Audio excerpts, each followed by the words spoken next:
Alright, Ben, we're here to see what you've been working on. Okay, well, so right now it's summer. I just last week finished up teaching 7-week summer course at USU. It was just a basic printmaking course. So that said, I haven't had a ton of time to work on,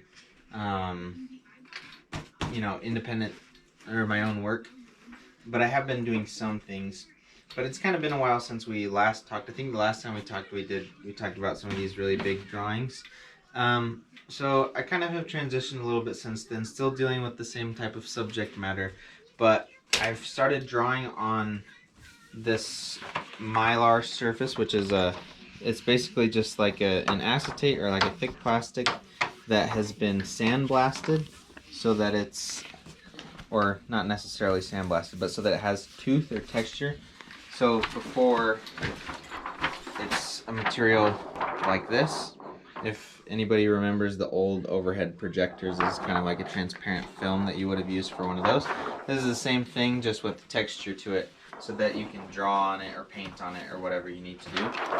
So I've started working on kind of some bigger sheets of these, and I draw primarily with a drafting pencil.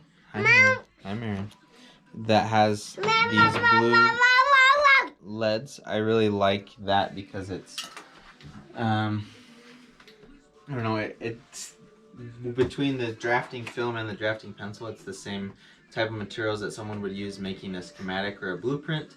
And to me, that's pretty evocative or reminiscent of my own memories. So I kind of like that.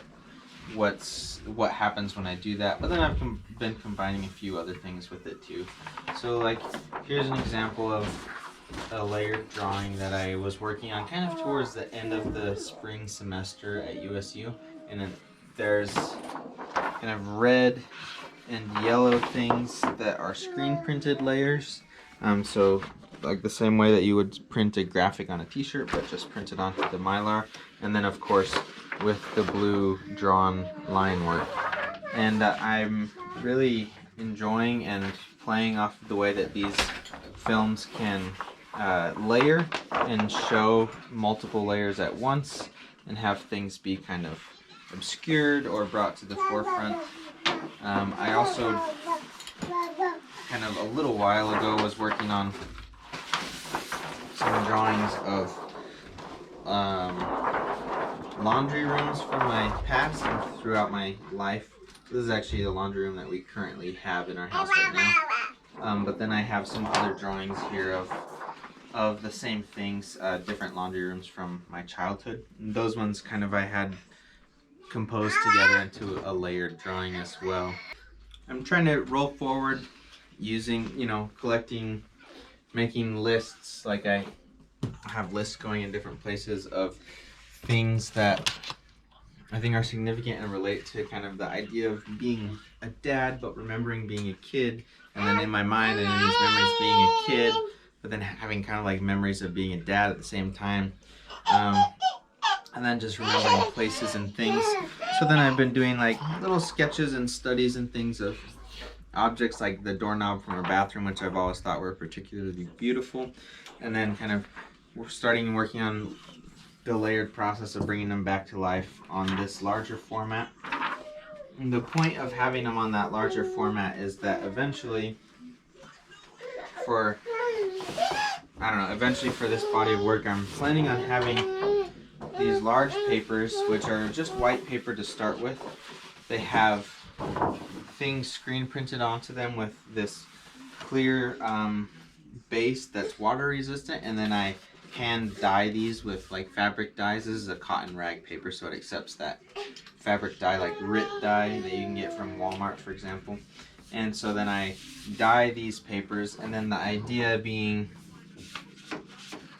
that once I kind of compose a series of 2 to 3 of these drawings and layer them on top of each other, and then impose those on top of a toned surface like this, then there's just lots of things going on, just little hints of things, and to me this just feels pretty evocative of my own like remembering experience. So the plan is just to work and bust out a bunch of these compositions and then do some composing after the fact and like layering different things on top of each other and seeing how they work together, and from there figuring out the compositions of like these toned surfaces that go behind, figuring out the color, things like that.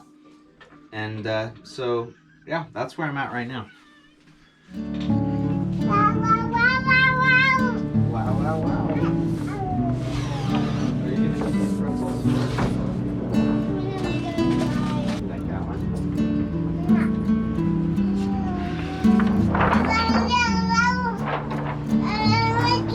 It's okay. You have to be very careful. Are they like plastic?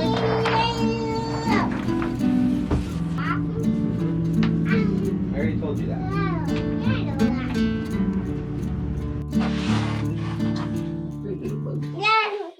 Yeah.